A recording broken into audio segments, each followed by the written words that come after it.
Bien-aimé Seigneur Jésus, nous venons encore une fois devant toi, Seigneur, te remercier, te rendre grâce, t'élever, t'adorer. Merci pour tes bienfaits, merci pour ta grâce. Parce que Seigneur, ce que toi tu étais, tu l'as déversé à ton peuple, Seigneur. Tu as toujours voulu t'exprimer, Seigneur, au travers de ce peuple que tu as aimé. Et nous sommes ici, Seigneur, afin que, Père, cette parole que nous avons reçue, Seigneur, puisse avoir la prééminence dans notre vie. Qu'elle puisse être manifeste, Seigneur, et qu'elle puisse accomplir les bienfaits de cette vie, Seigneur. Bénis mon frère et ma soeur qui est venu dans ce lieu. Est-ce que, Seigneur, oh Dieu, tu puisses nous élever dans ta propre pensée, dans ton propre programme. Nous sommes ici pour cela, Seigneur. Les hommes aujourd'hui, oh Dieu, ont essayé d'étouffer la voix de Dieu. Et tu as dit qu'en ces derniers jours, les élus écouteront la voix de Dieu. Et nous voulons, Seigneur, être connectés à cette voix pour ce jour-ci, Seigneur. Oh Dieu, regarde les besoins d'un chacun. Toi, tu es l'époux de nos âmes, mon Père. Viens encore, Seigneur, à nous, oh Dieu, et pourvoir à ces besoins, selon ce que tu as promis dans ta parole. Je t'abandonne ces moments. Mets-moi de côté. Mets mon frère de côté, Seigneur. Et dis quelque chose qui nous donnera encore une expérience avec toi, Seigneur. C'est dont nous avons besoin, oh Dieu, dans ce parcours ici-bas, c'est de toi, Seigneur. Nous ne voulons pas nous retrouver seuls sans toi, Père, mais nous voulons constamment faire périr les hommes par le fait, par la famille, par la mortalité et par les bêtes sauvages de la terre. Amen. Que Dieu ajoute des bénédictions à la lecture de sa parole. Bonsoir. Je vous salue tous au nom du Seigneur Jésus.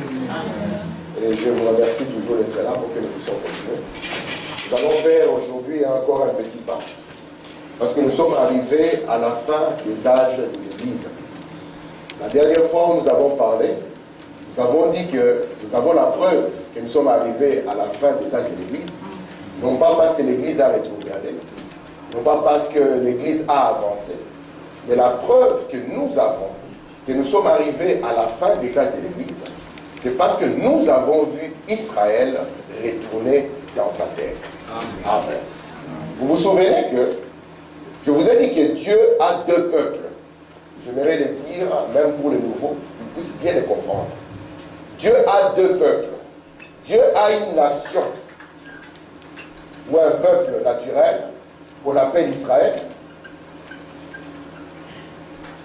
Et puis Dieu a aussi un peuple spirituel, nous allons l'appeler l'Église des nations. Ce sont les deux peuples que Dieu a. Et la manière dont Dieu traite, quand il traite avec l'un, il ne traite pas avec l'autre pour les saluts. Et quand il traite avec l'autre, donc il traite soit avec l'un, soit avec l'autre.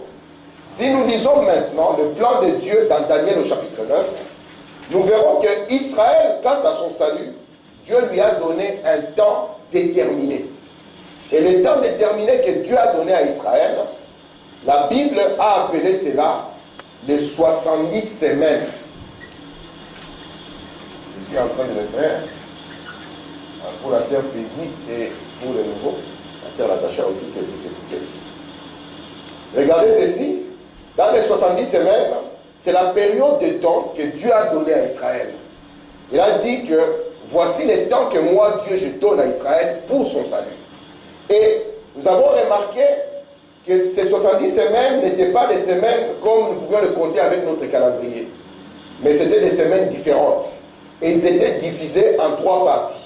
Il y avait d'abord une première partie de cette semaine. Il venait 62 semaines. Et puis il y avait une dernière semaine qui restait. Ce qui fait que 7 plus 62 plus 1 va nous donner exactement 70 semaines. Remarquez, si vous voulez avoir les détails, il faut lire Frère Branham lorsqu'il parle sur la 70e semaine. Regardez un peu ce que Dieu va faire.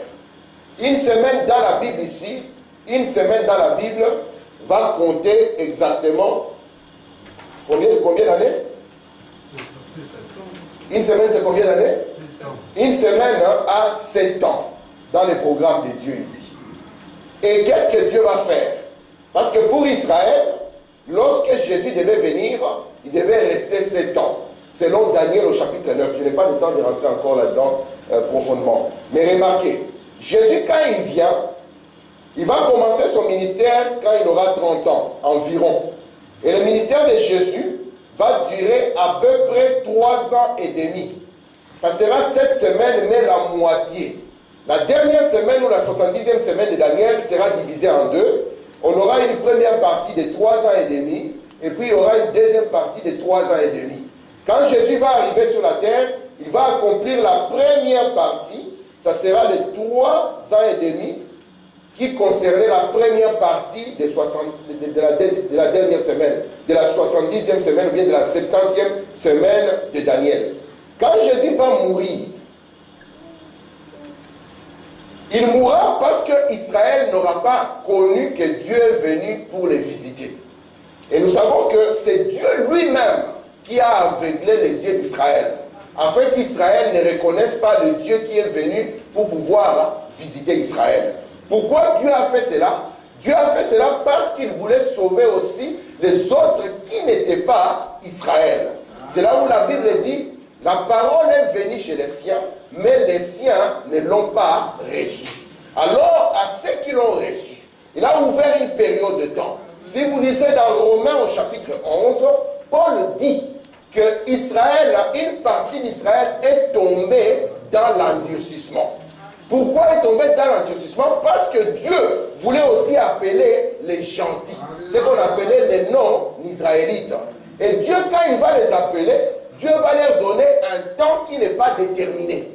Il leur dira seulement, je vous donne cette période que nous avons appelée les 7 âges de l'Église. 1, 2, 3, 4, 5, 6 et 7.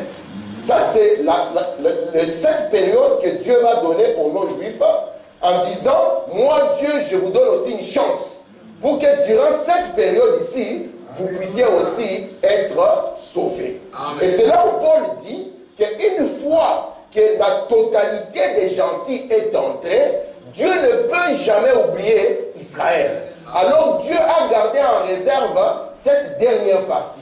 À la fin alors, il va encore revenir dans cette dernière partie afin de s'occuper de qui? De s'occuper d'Israël. Parce qu'Israël n'a pas rejeté Jésus en vain. Israël a rejeté Jésus parce qu'Israël était aveuglé. Amen. Nous avons lu avec vous le vendredi comment Jésus lui-même allant à Jérusalem. Qu'est-ce que Jésus a dit? Il dit que moi je vais à Jérusalem, je serai trahi par les Sanhédrins, je serai livré d'entre les mains de qui? De païens. Ce sont les Romains qui vont faire quoi? Ils vont même tuer le Seigneur Jésus. Et vous allez voir qu'ici, à la moitié, on aura la croix. Amen. Jésus va mourir. Vous savez ça, non? Amen. Mais nous savons que dans l'histoire de la Bible, il y a 2 esprits. Si vous prenez la Genèse jusqu'à l'Apocalypse, vous verrez que la Bible est traversée par 2 semences ou 2 esprits. Si vous allez dans la Genèse, vous verrez que d'Ève sont sortis 2 enfants. Il y avait un qui s'appelait Caïn et l'autre qui s'appelait Abel. Et ces 2 semences traversent toute la Bible jusqu'à la fin. Amen. Amen. Vous allez voir que Caïn était d'une autre nature et Abel était aussi d'une autre nature. Quand Jésus va arriver aussi sur la terre, lui, il viendra avec l'Esprit de Dieu. Mais viendra à côté de Jésus quelqu'un de sa tribu qui sera de la lignée de Caïn. Lui va s'appeler Judas. Est-ce que vous comprenez ça? Amen. Quand Jésus vient, Judas aussi vient. Quand Jésus part, Judas aussi part. Parce que Dieu, qu'est-ce qu'il fait? Il peut retirer un homme, mais il ne retire pas son esprit. Et le diable aussi peut faire que son homme parte, mais l'esprit demeure. Ainsi ici, avant que le temps des nations commence, il y a 2 esprits qui vont être lâchés. Jésus avait promis à ses disciples, il leur a dit, écoutez, alors que moi je vais partir, vous restez encore à Jérusalem, parce que le Père va envoyer ce que lui-même avait promis. Ça sera quoi? Ça sera le Saint-Esprit. Et remarquez, le Saint-Esprit, c'est l'Esprit qui était dans le Seigneur Jésus. Et l'Esprit qui était dans le Seigneur Jésus va revenir sur le peuple de Dieu, le peuple choisi et élu de Dieu. Sauf que l'Esprit qui était aussi sur Judas va revenir aussi. Parce que les actes que les gens posent, c'est Natacha, les actes que les gens posent ne sont pas nouveaux. Il ne porte que l'esprit de quelqu'un qui a vécu bien avant. Oui. Amen. Amen. Pourquoi je l'ai dit? Si, par exemple, moi, je porte l'esprit de Beethoven, vous allez voir automatiquement, je vais composer comme il a fait, je vais faire exactement les œuvres qu'il ferait s'il était dans la chair. Amen. Les actes que les hommes posent aujourd'hui, il n'y a rien de nouveau sur la surface de la terre. Oui. Ce qui a été, c'est ce qui sera. Oui. Amen. Amen. Et de manière que sur la terre, il y a deux esprits et ces deux esprits sont continuellement en contradiction. Oui. Amen. Vous pouvez ne pas dire, vous pouvez dire Dieu n'existe pas, le diable n'existe pas. Cela ne signifie rien. Mais les œuvres que vous allez produire montrera à suffisance l'esprit qui vous saisit et l'esprit qui est en vous. Amen. Remarquez maintenant, Jésus, lorsqu'il était sur la terre, il avait un caractère. Il avait une manière d'être. Judas aussi, quand il était sur la terre, il avait un caractère et une manière d'être. Mais Jésus avait promis que l'esprit qui est en moi, l'esprit qui était en Jésus, on l'a appelé le Saint-Esprit. Et Jésus a promis que l'esprit qui est en moi ne restera pas simplement en moi. Moi, quand je vais partir, cet esprit va revenir. Alors vous serez mes témoins. Donc la première condition pour devenir témoin, c'est que vous deviez recevoir le même esprit qui était en Jésus-Christ. Et à la Pentecôte, l'esprit qui était en Jésus est revenu sur les croyants. Et c'est pour ça que les croyants sont sortis, parce qu'ils étaient devenus des témoins. Et ils ont dit, le Jésus là que vous avez crucifié, Dieu l'a fait Seigneur et Christ. Et qui avant avait peur, l'Esprit les a saisis, ils n'avaient plus peur, ils sont sortis, ils ont même dit aux gens, si vous voulez nous tuer, ce n'est pas grave. Écoutez bien, soyez même vous-même plus intelligents. À qui devons-nous obéir? À l'homme ou à Dieu? Amen. Et vraiment, cette dispensation des gentils a commencé par le déversement de l'esprit. Est-ce que vous comprenez ça?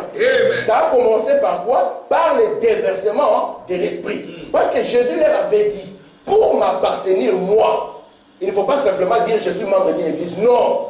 Pour que vous puissiez m'appartenir, vous devez avoir le même esprit que moi, Jésus, j'ai. Amen. Parce que celui qui n'a pas son esprit, celui-là ne lui appartient pas. Alléluia. C'est ainsi que la vérité de l'évangile a commencé. Où Jésus a dit, allez partout le monde, n'est-ce pas? Enseigner et prêcher l'évangile. Et cet évangile va commencer selon quoi? Selon une promesse. Alléluia. Parce que les gens aujourd'hui se demandent, le jour où Jésus viendra, ça se passera comment? Un seul attaché, c'est là comment? Les cieux vont s'ouvrir et Jésus va descendre. Ça peut sembler être ça, mais ça risquera de ne pas être ça. Oui.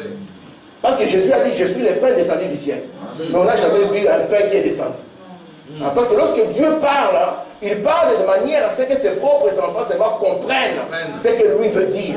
Amen. Amen. Jésus avait dit, écoutez, lorsque ceci va se passer, ça se passera comme l'éclair. L'éclair, qu'est-ce qu'il fait? Il se lève où? Ou bien le soleil. Le soleil se lève où? À l'est et se couche à l'ouest. Il a montré que cette promesse ici va nous prendre de l'est jusqu'à nous conduire jusqu'à l'ouest. Amen. Amen. Il dit ça nous prendra de l'est et ça nous amènera jusqu'à l'ouest. Et remarquez, durant cette période de temps, Dieu va oublier Israël. Il va laisser Israël dans un coin. Et Dieu va traiter avec les Congolais, avec les Camerounais, avec les Rwandais, avec les Chinois, même avec les peuples que vous n'aimez pas, Dieu va quand même traiter avec eux. Oui. Amen. Amen. Vous comprenez ça? Merci Seigneur. Il va traiter même avec les frères Rwandais. Hein? Les Congolais, les cœurs bougent. Hein? Il va traiter avec tout le peuple non juif. Vous comprenez ça? Amen. Regardez un peu.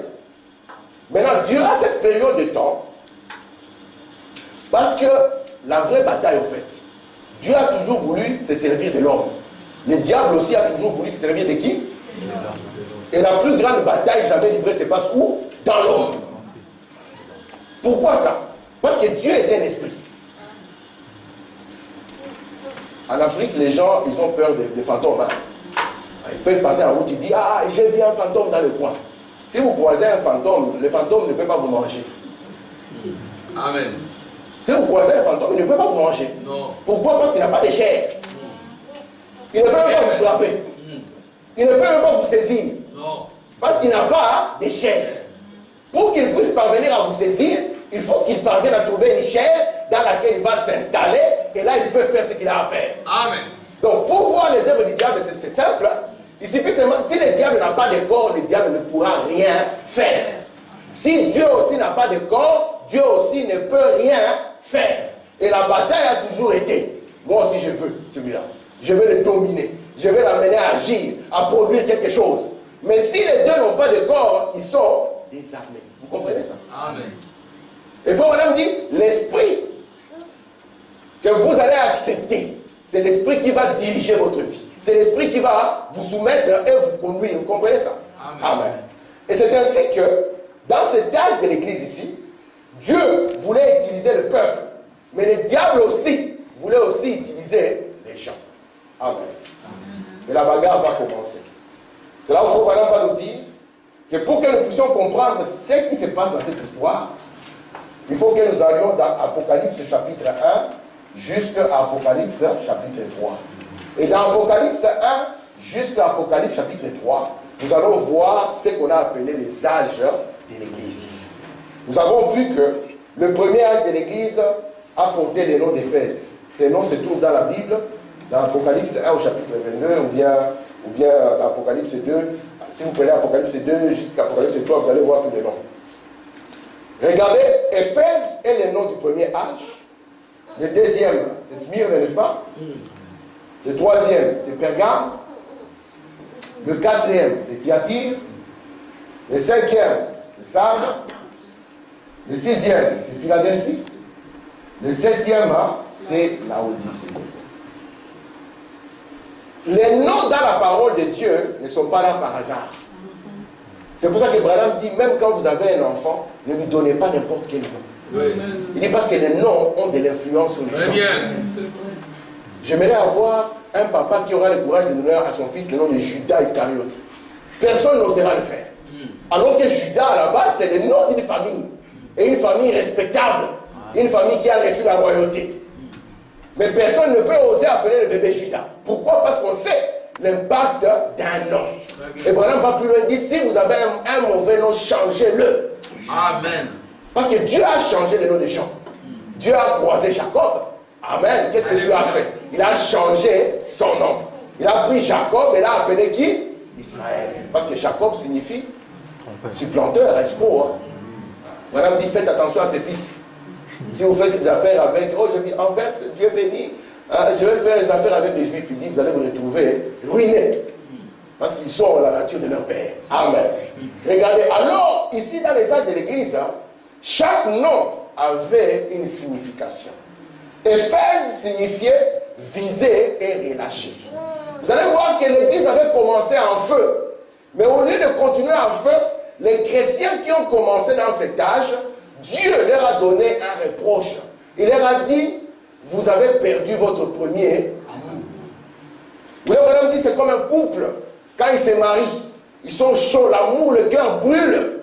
Il dit, mais si on ne garde pas ce feu, à la fin, les deux peuvent se détester.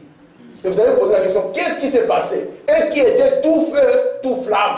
Pourquoi? Parce qu'ils ont perdu leur premier amour. Et cet âge ici a commencé à perdre l'attachement à la parole. Et quand l'homme n'est pas attaché à la parole, qui que vous soyez, vous vous retrouverez dans le bourbier du péché. Amen. Amen. Ici, la partie, il faut vraiment commencer à montrer cela de manière lumineuse. Il va montrer que les enfants de Dieu étaient plus nombreux que les amis qui avaient l'esprit de Caïn. Mais parce qu'ici il y avait les relâchements, ceux-là qui avaient l'esprit de Caïn vont aller maintenant aussi en progressant. Amen. Là où on relâche, une famille dans laquelle on relâche le principe de Dieu, le diable va commencer à s'installer. C'est comme ça. Vous comprenez ça? Une personne qui relâche le principe de la parole, ne soyez pas étonnés que demain vous le trouvez dans la mondanité. C'est comme ça. Parce que Dieu nous donne sa parole pour que sa parole nous garde. Mais si nous relâchons, amen, nous allons nous retrouver. Amen. Nous qui étions chauds, nous sommes devenus glacés. Amen. Et Dieu voulait avoir un peuple. Imaginez, Dieu a payé son sang pour que ce peuple puisse être à lui. Mais le relâchement ici a fait que, au lieu que la lumière puisse augmenter, ce sont les ténèbres qui vont commencer à augmenter. Mais Dieu, comme il est bon et miséricordieux, Dieu ne laisse jamais ses enfants sans protection. Amen. Amen. Amen. Dieu, quand il vous donne sa parole, il n'a pas peur du diable. Non. Même si on dit à Dieu, le diable va entrer par la porte. Dieu dira, ils ont la parole. Alléluia. Amen. C'est pour ça qu'on dit, oh Seigneur, comment est-ce que tu as laissé les diables en Éden? Dieu leur avait donné la parole. S'ils étaient restés derrière la parole, les diables seraient restés sans force. Amen. Alléluia. C'est pour ça que lorsque la connaissance de la gloire de la Shekinah, n'est-ce pas, remplit le cœur de l'homme, le diable est lié. Et Frère Branham dit, je crois qu'un homme peut vivre sur la terre sans péché. Amen. S'il est seulement attaché au principe de Dieu. Amen. Alléluia. Frère Branham dit, pour pouvoir d'abord, gloire à Dieu. D'ailleurs, je vous ai dit que quand on est l'épouse de Jésus-Christ, pour que le diable puisse vous atteindre, il doit passer des barrières et des barrières. Il dit souvent, c'est nous qui allons vers lui pour faire copain avec lui. Mais lorsque nous allons faire copain avec lui, sachez qu'à un moment, il va vous lâcher. Il va te dire, ah frère, vraiment frère. Amen. Dieu donne la parole que ce soit une protection. Ce monde va à la dérive. William Branham dit ça va finir par une catastrophe nucléaire. Pourquoi? Parce que les hommes ont refusé les principes et la parole de Dieu. Une nation qui refuse la parole de Dieu sera décadente. Une famille qui refuse la parole de Dieu sera décadente. Un homme qui refuse la parole de Dieu n'a pas d'autre choix que de se retrouver dans la honte et dans la fronde. Merci Seigneur. Mais Dieu, qu'est-ce qu'il a fait? Comme il sait que le diable vient, Dieu ne peut pas laisser son peuple comme ça. Amen. Dieu envoie l'esprit.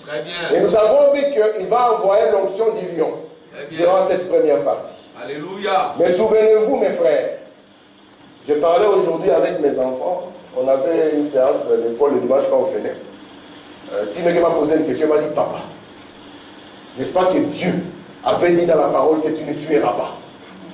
J'ai dit, oui, c'est Dieu qui l'a dit. Il dit, mais dans la parole aussi, à un moment comme ça, le peuple d'Israël s'est rébellé contre Moïse. Et Dieu a dit, aux frères, prenez l'épée, tuez vos frères. Il m'a dit, papa, explique un peu ça. Parce que lui, il a des questions parfois qui me font réfléchir. Je me suis dit, ah, ça c'est une bonne question. Alors il m'a dit, ouais, on a demandé de les tuer à cause de l'idolâtrie. J'ai dit, ah, ça c'est bon. Il dit, dans la parole de Dieu, quelqu'un qui introduit l'idolâtrie a droit à la mort.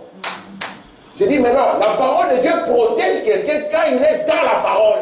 Si tu es en dehors de la parole ne te concerne pas et la parole ne te protégera pas. Amen. Vous savez, tel que vous êtes, le diable ne peut rien contre vous. Je le répète, tel que vous êtes, le diable ne peut rien contre vous. Je le dis pour la troisième fois. Tel que vous êtes là, le diable ne peut rien contre vous. On a amené Balaam, on a dit Balaam prononce une malédiction contre Israël. Et vous savez ce qu'on a fait?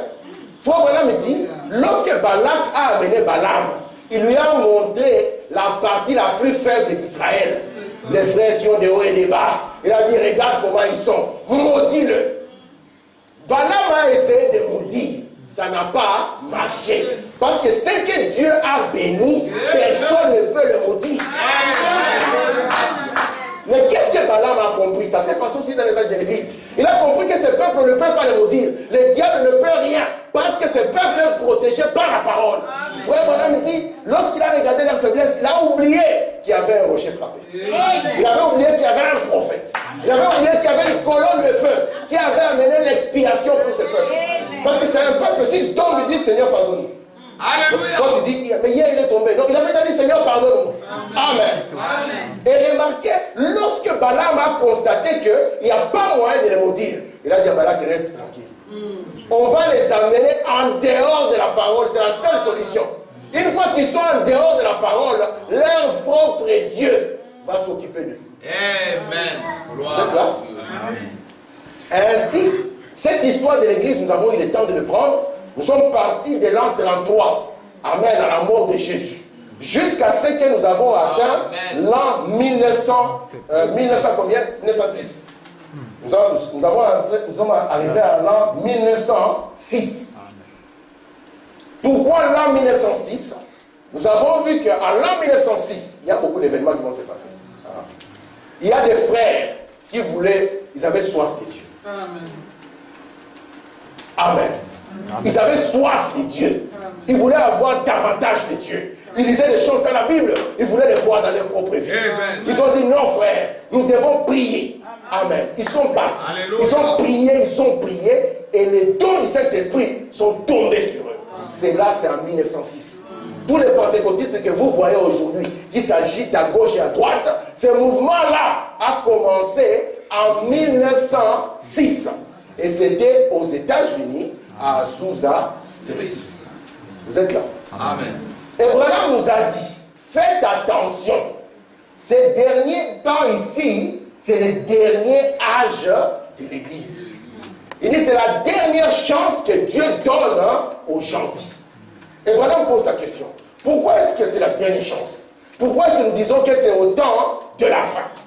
Nous avons dit, ce n'est pas le temps de la fin parce que le mal est là. Parce que le mal a toujours été là. Là où il y a le diable, il y a le mal. Mais le diable est malin, il n'a pas que le mal, il a aussi le bien. C'est l'arbre de la connaissance du bien. Et lorsqu'on fabrique une voiture, c'est très bien, elle peut nous transporter, mais si elle trouve un enfant en chemin, elle produit aussi le mal. Amen. Vous êtes là? Voilà, on va nous donner quelque chose d'important. Il va dire frère.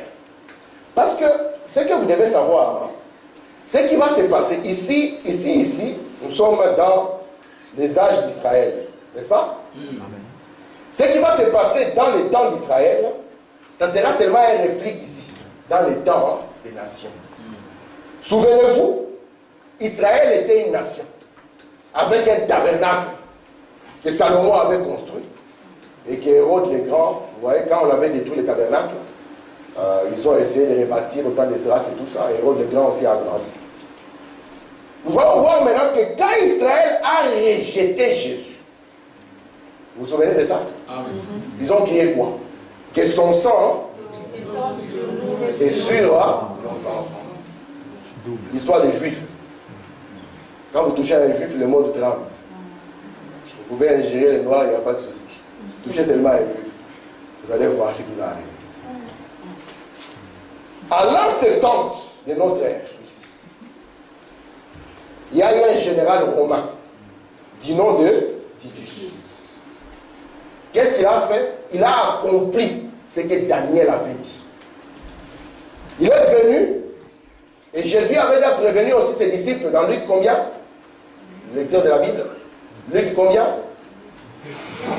Luc 17, Luc 18, Luc 19, Luc 20, Luc 21, c'est Luc 21, où Jésus l'a dit. Regardez, il va montrer que il ne restera pas pierre sur pierre, n'est-ce pas? Déjà dans Luc 20, il commence là. Et Daniel avait dit qu'il y aura un général qui viendra.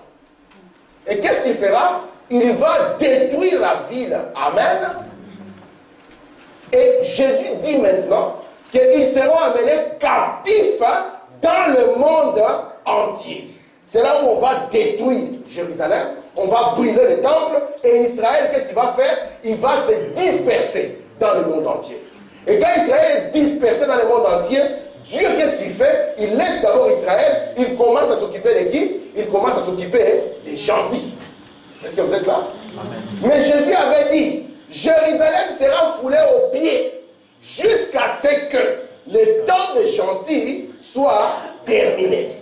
Et Branham dit, faites attention, lorsqu'on cogne à la porte de 1906, cette période qui vient, c'est la dernière période. Il dit, pourquoi c'est la dernière période? Il dit, parce que durant cette période, nous verrons les Juifs retourner en Palestine. C'est la seule période qui les a vus retourner.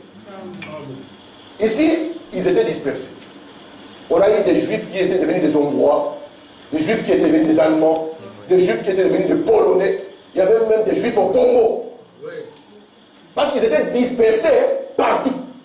Mais arrivé dans cette étape ici, nous allons voir Israël revenir.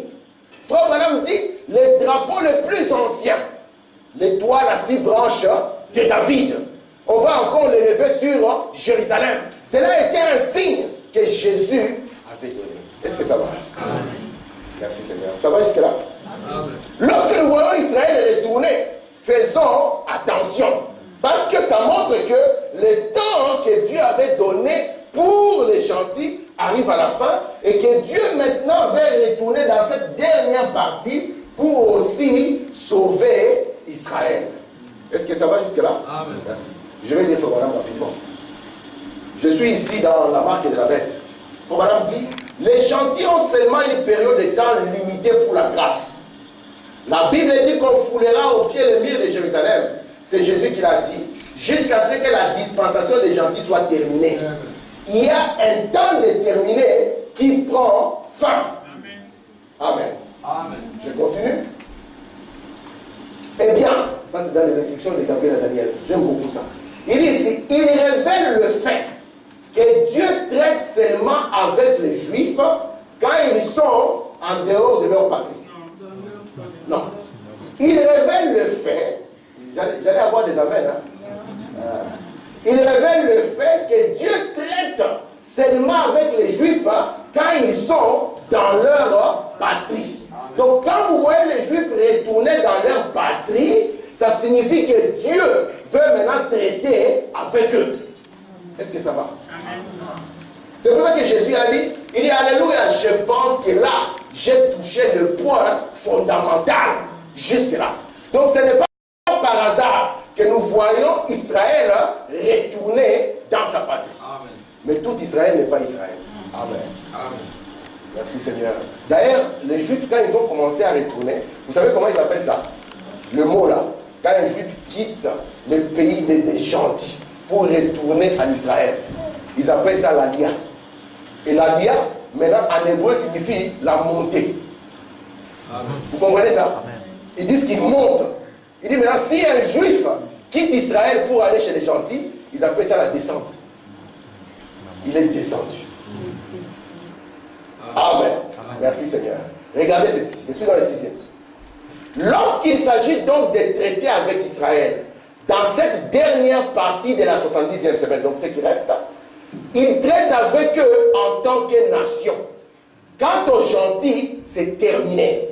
Leur reproche, c'est peut-être encore ce soir même où Dieu se détournera complètement et absolument des gentils. Juste, il a dit, ils fouleront au pied le mur de Jérusalem jusqu'à la fin de la dispensation des nations. Le temps est terminé. Regardez maintenant mes frères. Lorsque Jésus était venu, il était dans cette partie qui concernait Israël. La dispensation d'Israël a fini par l'aveuglement des Juifs, n'est-ce pas? Amen. Il n'était pas aveugle les Juifs? Si. Ça a fini par l'aveuglement. Et cet aveuglement avait pour conséquence le fait qu'ils ont rejeté le Seigneur Jésus. Vous êtes là? Amen. Mais avant que Jésus ne vienne, qu'est-ce qui s'est passé? Selon la promesse de Dieu, comme tout ce qui se passe ici va se retrouver là-bas, qu'est-ce que Dieu a fait? Dieu a envoyé Jean-Baptiste, n'est-ce pas? Amen. Qui peut refuser ça? Jean-Baptiste est venu. Selon quelle promesse? Selon Malachie au chapitre combien? 3. Malachie combien? 3. Merci Mathieu. Malachie au chapitre 3. Chapitre 3. Voici, j'enverrai mon messager devant moi. Il viendra pour faire quoi? Pour aplanir les sentiers. Les gens ont dit, il n'y aura plus de montagne en Israël. Tout sera plat. Parce qu'il va tout aplanir. Même les fossés seront remplis. Donc tout sera plat. Amen. Et il a dit que quand il va venir, même les arbres vont faire quoi? Battre les mains. Dieu a envoyé Malachie au chapitre 3 qui était Jean le Baptiste. En d'autres termes, c'était Élie le prophète. C'est pour cela qu'ils ont dit ceci. Pourquoi est-ce que les pharisiens disent qu'Élie doit venir premièrement? Et Jésus dit, oui, il doit venir, pas seulement venir, mais lorsqu'Élie vient, il vient pour rétablir toutes choses. Vous êtes là? C'était à la fin. Amen. Juste quand Dieu allait laisser Israël tomber dans l'aveuglement. Si Dieu n'avait pas dit qu'il n'oubliera jamais Israël, il n'y aurait pas cette partie. Ça aurait été la fin pour Israël. Mais comme Dieu a dit, je n'oublierai pas Israël, ce que Dieu fait à la fin ici, il va le répéter à la fin de l'âge de nation. Est-ce que ça va jusque-là? Amen. Merci Père. Regardez maintenant cette écriture. Voici, c'est Dieu qui parle. Je vous enverrai Élie, le prophète, avant le jour de l'Éternel, avant que le jour de l'Éternel arrive. Ce jour grand et redoutable. Il ramènera le cœur de père à leurs enfants et le cœur des enfants à leur père, de peur que je ne vienne frapper le pays d'interdit. Lorsque nous allons arriver dans ce dernier âge de l'Église, nous allons voir que quelque chose va se passer. Souvenez-vous que quand Dieu a traité avec l'Église des gentils, il a traité avec eux par la grâce. Mais quand Dieu va traiter avec les Juifs, il va traiter avec eux par le jugement. Vous êtes là? Parce que si vous refusez la grâce, ce qui vous reste, c'est le jugement. Il faut vraiment presser le message, avertissement, puis jugement. Amen. Dieu, comme Israël a rejeté la grâce, Dieu reviendra traiter avec eux sous le jugement. Mais lorsqu'on atteint la fin de la dispensation des gentils, qu'est-ce qui se passe? Dans cette fin ici, Israël ne savait plus où ils étaient. Ils avaient complètement perdu le principe de Dieu. Et Dieu envoie Élie pour qu'Élie puisse rétablir toutes choses. Qu'il puisse ramener leur cœur afin qu'ils puissent recevoir la parole qui vient. Mais lorsqu'on va arriver à ce dernier âge de l'Église, nous avons vu comment l'Église était devenue sens dessus-dessous. William Branham nous a montré l'âge de Thyatire, c'est l'âge catholique. N'est-ce pas? Les catholiques ont eu leur millénium dans cet âge-là. C'était merveilleux pour eux, ils ont chanté. Après ici, l'âge de Philadelphie, c'est l'âge des Luthériens et de leurs enfants. Après les Luthériens sont venus nos amis méthodistes. Après les méthodistes sont venus nos amis pentecôtistes. Donc voilà, nous montre que chacun de ces réveils ici, après 3 ans, était tombé dans la dénomination. Vous êtes là? Amen. Pourquoi? Parce que ce n'était pas encore la sémence dans sa forme originelle. C'est pour ça que Branham dit, lorsque vous arrivez à la sémence dans sa forme originelle, il n'y a plus rien qui peut venir après. L'arbre ne changera plus de forme. Amen. La plante ne changera plus. Parce que la sémence est arrivée à maturité. Maintenant, regardez. Lorsque nous quittons les catholiques, les luthériens, ils nous donnent quand même quelque chose de plus que les catholiques avaient volé. Sauf qu'ils ne donnent pas tout. Ils donnent seulement quelque chose de plus. Vous êtes là? Après cela, viennent les méthodistes. Les méthodistes, ils rajoutent à ce que les luthériens ont donné, mais ce n'est pas encore l'église que Jésus avait donnée auparavant. Après viennent les pentecôtistes. Les pentecôtistes nous rajoutent encore un petit morceau. Mais ce n'est pas encore l'église que Jésus avait donnée auparavant. Est-ce que ça va jusque là? Merci. Ça va? Amen. Ok, lisons ici. Je suis dans le 3e psaume. Il dit ceci. Or, c'est pareil aujourd'hui. Quand cela entre en scène, Dieu a dit dans Malachie 4 qu'il enverrait dans les derniers jours un message qui restaurerait. Je continue. Joël a dit, nous l'avons lu ici, c'est Joël chapitre 2, je vous rendrai toutes les années. Tout ce que Rome a dévoré, tout ce que les méthodistes ont dévoré, tout ce que les baptistes ont dévoré, de cette branche originelle de la Pentecôte, Dieu a dit, je les restaurerai dans les derniers jours. C'est juste. Écoutez, ils peuvent nous envoyer une telle personne qui sera 3 points. Dieu n'a envoyé sa parole qu'à un prophète. Amen. Pas au réformateur, au prophète. Ce Ce n'était pas encore l'heure pour cela. Maintenant, l'heure approche. C'est pour cette raison que nous attendons que cela vienne. Ce sera tellement humble, tellement doux, tellement oh là là. Lorsque Jésus avait promis à Israël que moi, l'Éternel, je viendrai vers vous, n'est-ce pas? Parce qu'on avait dit dans la parole, soudain entrera dans son temple le Seigneur que vous attendez. Tout le monde savait que le jour où le Messie va venir, il viendra au temple. Et ça sera le souverain sacrificateur qui va l'accueillir et qui dira au peuple, voici le Messie. Or, Dieu n'envoie pas sa parole à quelqu'un d'autre qu'à un prophète. C'est pour cela, au commencement était la parole. La parole était avec Dieu et la parole était Dieu. La parole a été faite chair, n'est-ce pas? Et quand la parole a été faite chair, c'était l'homme appelé Jésus. Jésus n'est pas parti voir Caïphe, Jésus n'est pas parti voir Anne, Jésus est parti directement vers Jean-Baptiste. Pourquoi Jean-Baptiste?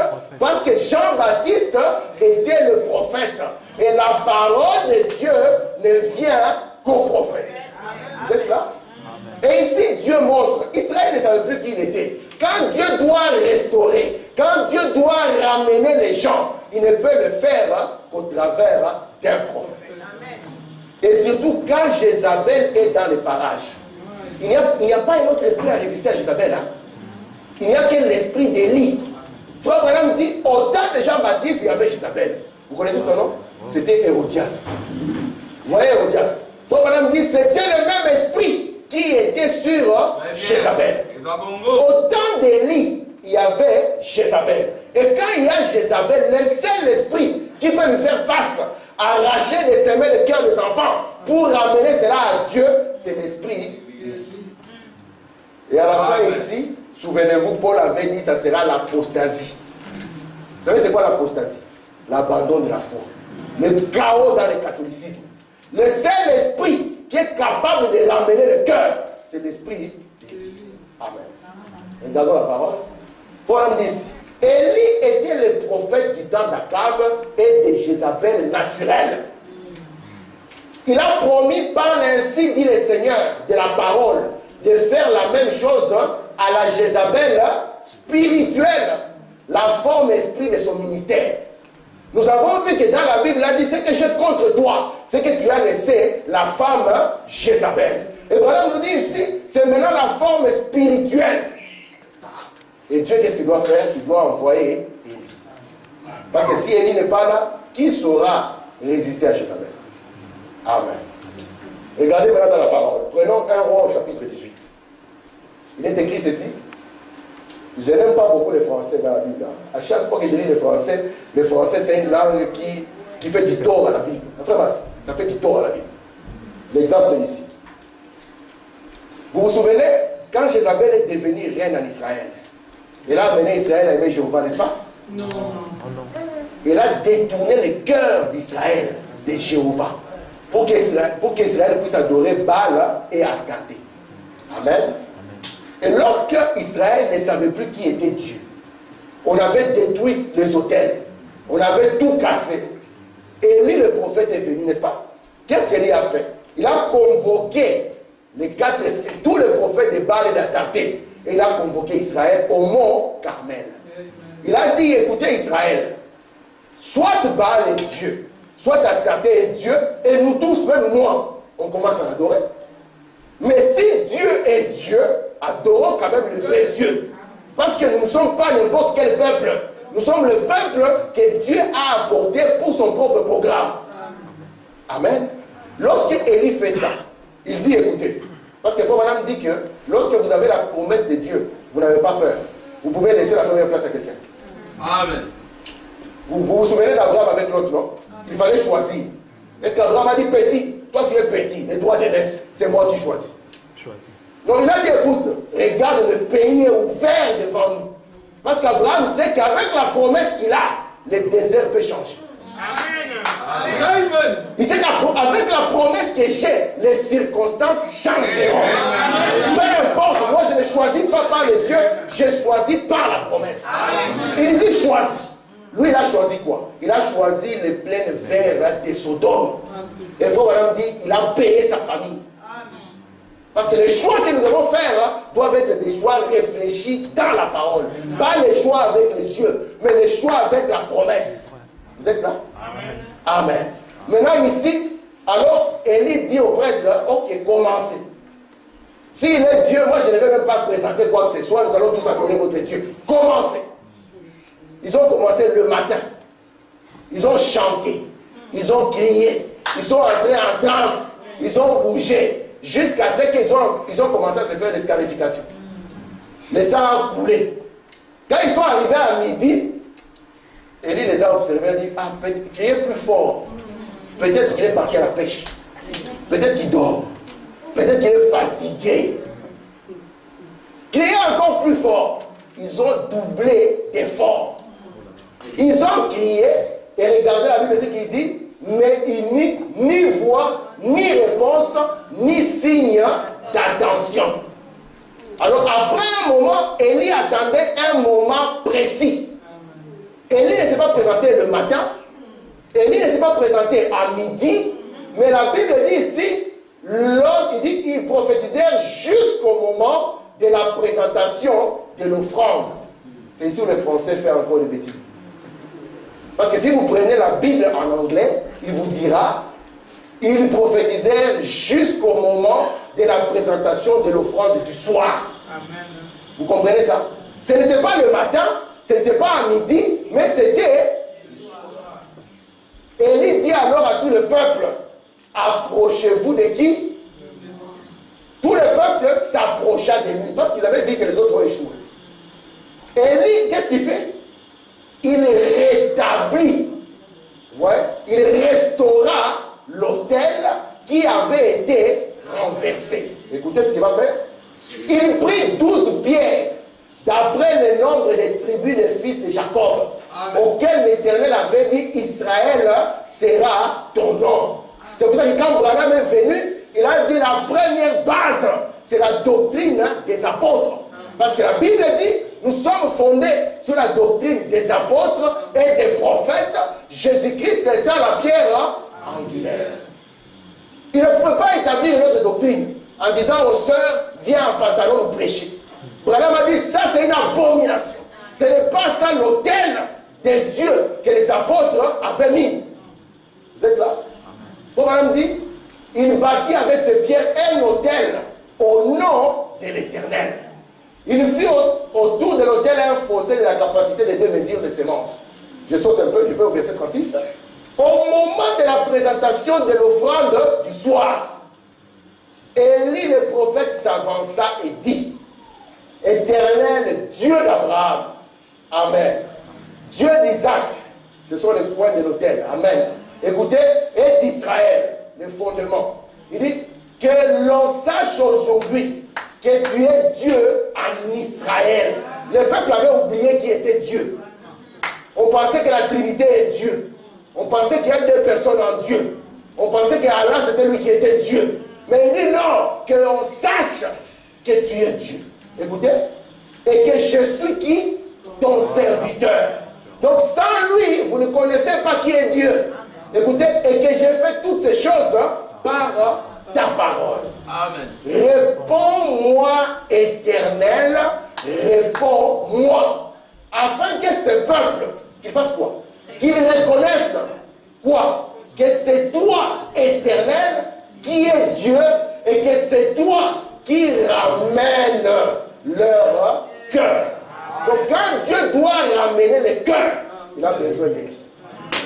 Et Élie ne vient pas le matin, non. Élie ne vient pas à midi, non. Élie vient le soir. C'est pour ça que Jésus avait dit, dans Zacharie 14, il dit, au temps du soir, il y aura la lumière. Amen. Il dit, faites attention. De la même manière que s'élève l'éclair du matin jusqu'au soir. Et au temps du soir, Dieu envoie Élie. Il envoie Élie pourquoi? Pour qu'il ramène ton cœur. Amen. Ma personne qui ramène ton cœur. Amen. Parce que dans le cœur de l'homme, vous savez, vous pouvez être un enfant d'un pauvre. Et la fille d'un millionnaire peut vous épouser. Vous savez pourquoi? si vous parvenez à gagner son cœur. Amen. Le cœur, c'est une dimension divine. Très bien. Vous savez qu'une mère peut entrer dans le feu quand un bébé est dedans. Elle peut traverser la flamme là où le pompier dit non, on ne peut pas. Lui, il entre.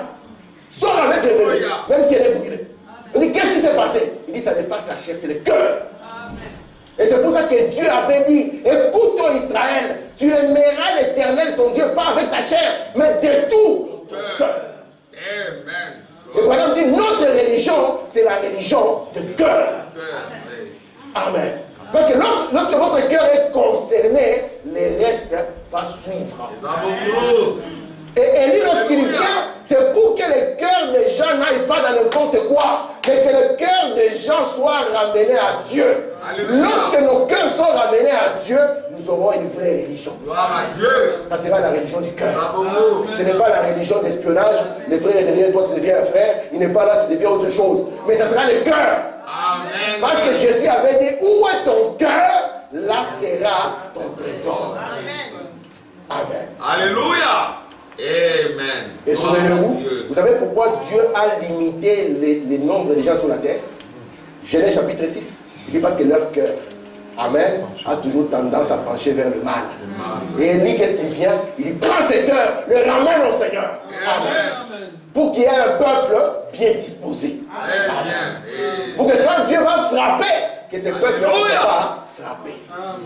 Merci Seigneur. Aujourd'hui, les gens ont peur de la frappe charnelle. Ça, c'est rien. Jésus a dit, faites attention à votre cœur. Gardez-le plus que tout. Amen. Gardez-le plus que tout. Merci Seigneur. On peut continuer? Amen. Je suis presque à la fin. Si je n'ai pas fait un tiers de ce que j'ai pensé. Écoutez maintenant. L'effet de l'Éternel tomba. La colonne de feu avait disparu en Israël. Et quand il est venu, il a ramené la colonne de feu. Écoutez, il consuma l'holocauste, le bois, les pierres, la terre. Il absorba l'eau qui était dans la fossée. D'ailleurs, lui avait dit, hein, on va vous montrer. Parce que quand ils ont fait les sacrifices, hein, lui, il a dit, prenez l'eau, mettez. Très bien. Les gens vont dire, mais papa, on a besoin du feu. Pas de l'eau comme chaque autre frère. Et qu'est-ce qui se passe? Lui, il a dit, mettez l'eau. Ils ont mis l'eau. Parce qu'il connaissait son Dieu. Il connaissait son appel. Il connaissait son temps. Amen. Alléluia. Il faut nous montrer qu'il était envoyé pour ramener leur cœur. Écoutez le verset 9. Quand tout le peuple vit cela, ils tombèrent sur leur visage. Ils dirent, c'est Jésus-Christ qui est Dieu. Amen. Amen. C'est l'Éternel qui est Dieu. C'est l'Éternel qui est Dieu. Amen. Et c'est pour ça que Dieu vient ici. C'est un âge où on ne sait plus qui est Dieu. On ne sait plus c'est quoi. C'est un âge incroyable. Il dit, je vous enverrai. Élie. Élie, quand il viendra, il va rétablir les choses. Il va ramener vos cœurs. Qu'est-ce qu'il dit maintenant? Écoutez très bien. C'est ce qu'Élie a fait ici. Il a établi les 12 pierres qui étaient selon le nombre des enfants d'Israël. Et dans Malachie 4, il dit, il viendra Élie. Que fera Élie, frère? Il ramènera le cœur des enfants au cœur de leur père. Vous voyez ça? Il vous prendra de cet âge, vous ramènera à l'église de la Pentecôte, avec la même doctrine, avec la même pensée, avec les mêmes attentes, avec le même esprit. Amen. Il vous ramènera au Saint-Esprit. Vous êtes là? Merci. Gloire à Dieu. Amen. Écoutez.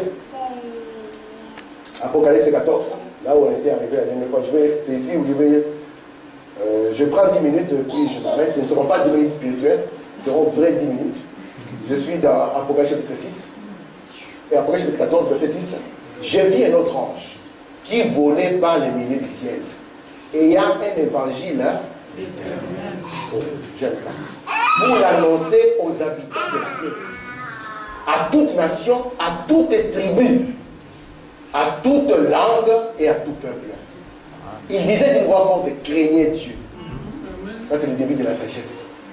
Il dit, donnez-lui gloire, car l'heure de son jugement est venue.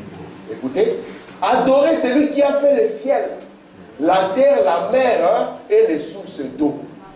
Nous avons montré que adorer Marie est faux et archi faux. Nous avons montré d'abord que les catholiques sont en retard. Il y a des gens qui ont commencé bien avant eux. On les a embarqués dans une aventure sans qu'ils puissent se rendre compte. Nous avons eu le temps de montrer les images et de vous montrer d'où vient cet esprit. C'est pour ça que quand cet ange a volé, il a dit adorer Dieu. Il a dit le salut ne vient que de Dieu. On n'achète pas le ciel avec l'argent. Cela existe nulle part. Amen. Vous pouvez donner tout ce que vous avez comme argent, cela ne vous garantit pas d'une place au ciel. C'est impossible. Amen. Écoutez, un autre second ange suivi en disant, elle est tombée, Babylone la grande, qui a abreuvé toutes les nations du vin de la fureur de son impudicité. Comme madame dit, ouais, l'impudicité, lui il est venu prêcher la sainteté. Et un autre, un troisième ange le suivi en disant une voix forte, si quelqu'un adore la bête, de toute façon, si tu n'as pas fait bonhomme, tu penseras qu'un jour il y aura une sorte qui sortira, on l'appellera la bête. Il y aura un 666 écrit et les gens vont trembler. Cela n'existera nulle part. Non. Les gens attendront, ne verront jamais quelque chose de comme ça. Frère, parce que quand on attendait des choses comme ça, il y aura la bête, frère, et il y aura son image en argile, que lui-même va. Mais là, écoutez, voilà, si quelqu'un, il va nous expliquer ça, la Bible dit, si quelqu'un adore la bête de son image, et reçoit une marque sur son front ou sur sa main. Le front et la main. Les gens sont convaincus qu'un jour, à la commune, on va convoquer tout le monde. Venez. Vous entrez à la commune, pam, pam. Ils sont. Et les chrétiens vont dire, non, ils ne sont pas à la commune. Frère, n'allez pas à la commune. Si vous n'avez pas frère Branham dans cet âge-là, parce qu'Israël, quand ils ont rejeté Élie, ils devaient automatiquement rejeter Jésus. Et ils ont fini, ils ont fini dans les ténèbres du dehors. J'ai la citation, il dit, Israël a fini dans les graissements des dents. Vous comprenez? Amen. Si vous rejetez, ça c'est le seul qui reste. Dieu n'a pas un petit plan qu'il a gardé pour les autres. Non. Ici, si vous rejetez Élie, vous vous retrouverez dans les ténèbres du dehors. Vous êtes là? Amen. Un troisième ange le suivit, disant d'une voix forte, si quelqu'un adore la bête de son image, reçoit une marque sur son front, sur sa main, il boira lui aussi du vin de la fureur de Dieu, versé sans mélange dans la coupe de sa colère. Il sera tourmenté dans le feu et dans les soufre, devant les saints anges et devant la nuit. Vous voyez les 7 âges de l'église ici?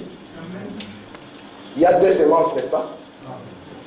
C'est la parabole de Jésus qui avait dit que dans les champs, il y avait des semences. On ne peut pas les arracher au début, n'est-ce pas? On doit les arracher quand on arrive à la maturité. Et qu'est-ce qui va se passer? Les grains seront engrangés pour aller dans les greniers.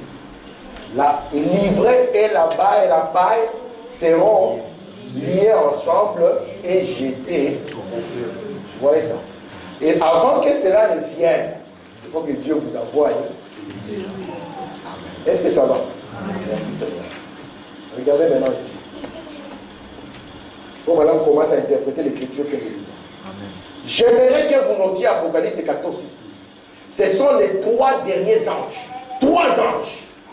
Après les 7 derniers anges, il y a eu 3 anges spéciaux qui sont venus. Avez-vous remarqué cela? Et maintenant, j'aimerais que vous remarquiez ces 3 derniers anges. Le premier ange, c'est Apocalypse 14, 6, 12. Le premier ange qui a sonné de la trompette de l'évangile avait l'évangile éternel à prêcher au monde entier. Le deuxième ange a prêché l'évangile de la sainteté. En effet, il a dit que l'église avait commis fornication. Le troisième ange a rougi pour qu'on échappe à la marque de la bête. Une dernière situation, nous allons parler de ça. Pour qu'on échappe à quoi? À la marque de la bête. Cette bête, nous l'avons vue, n'est-ce pas? Elle a combien? Elle a 7 têtes et 10 cornes. Nous avons vu que cette bête avait 7 têtes et 10 cornes. Et la Bible avait dit que les 7 têtes étaient 7 montagnes, n'est-ce pas? C'était aussi 7 rois. Et nous avons vu que la Bible a dit que l'une de ces têtes était blessée à mort, n'est-ce pas? Mais que cette blessure fut guérie. Nous avons montré au cours des âges que c'était la Rome païenne, la Rome de César. Et ici, dans cet âge de Thyatire, c'est là où la Rome de César va mourir elle sera remplacée par l'arôme papal. Vous êtes là? Amen. Vous vous souvenez? Nous avons vu la triple couronne et tout cela. Maintenant, regardez. Merci mon Dieu. Merci Seigneur. Disons ici, dans la marque de la bête. Observez. Le premier ange, c'était à la réforme. Luther a prêché l'évangile. Le deuxième ange, Wesley, la sanctification. La fornication, il a remis l'église en ordre. Mais le troisième message, le message de la Pentecôte, devait être le vrai messager, les avertissant d'échapper à la marque de la bête, disant, quiconque reçoit la marque de la bête s'abrévera de la colère de Dieu qui est déversée sans mélange dans la coupe de son indignation qui est déversée sur les gens. C'est le message même pour aujourd'hui. Le troisième ange, le troisième message, le dernier message. Le message de Luther, c'est la justification. Le message de Wesley, c'est la sanctification. Le message de la Pentecôte, c'est le son de Dieu, échapper à la marque de la bête, sortir du milieu des grands murs de Babylone, être scellé pour le royaume de Dieu. On continue. Écoutez. Cité un écrivain, c'est paragraphe 43. Il y aura seulement deux catégories de gens sur la terre. Pourquoi deux catégories? Parce qu'en Genèse, nous avons deux sémences. Il n'y a pas autre chose. Voilà, on dit, ceux qui auront le son de Dieu et ceux qui auront la marque de la bête. Deux catégories. Ceux qui ont le son de Dieu et les autres, ils ont quoi? La marque de la bête. Il dit seulement deux catégories. Alors vous devez avoir l'une ou l'autre. Ce sera une apostasie. Une marque d'une religion apostate. Dans la Bible, la première personne à être marquée, c'était Caïn. Il n'était pas parti à la commune et on lui a mis quelque chose. Non. Frère Branham dit, c'était une marque de la religion. Et la Bible dit, on mit un signe sur Caïn. Vous êtes là? Merci Seigneur. Regardez maintenant, frère Branham. Dans la marque de la bête.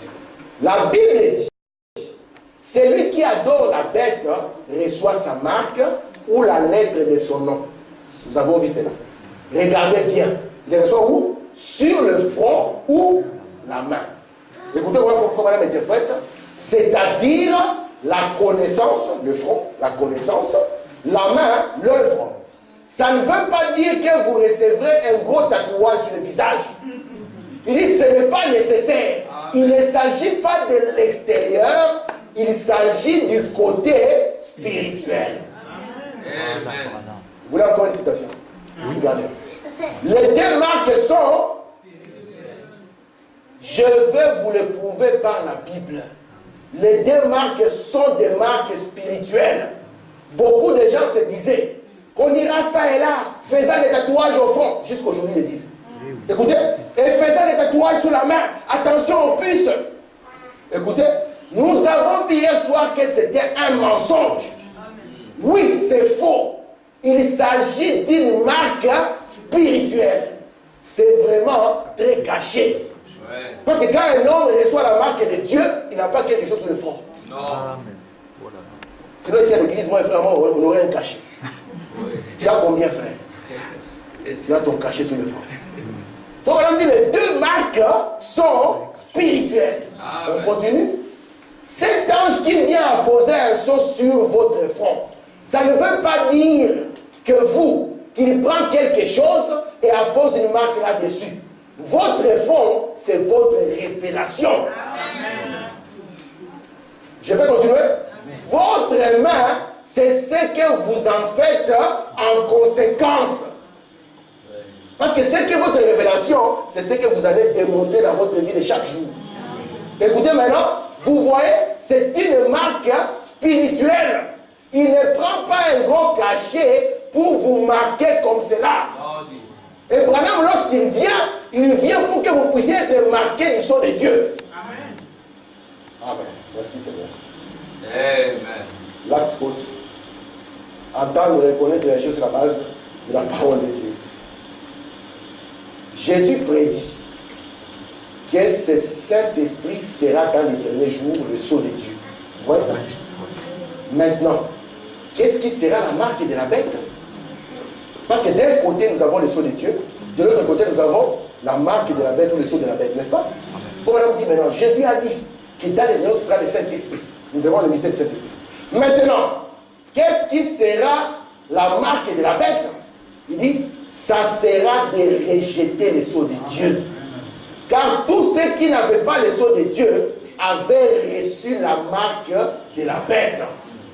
Et si ce sont deux marques spirituelles, l'une d'elles sera la véritable marque de Dieu et l'autre sera l'apostasie. Vous pouvez voir cela? Je répète avec Frère Branham, vous pouvez voir cela? Amen. Donc il n'y a pas de cachet, frère. Rejeter la parole a une conséquence. Surtout en ces derniers jours. Frère Branham dit, c'est pour cela que vous deviez écouter les derniers appels.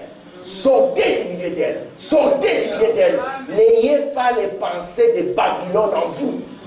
Parce que les pensées de Babylone en vous produiront les œuvres de la confusion.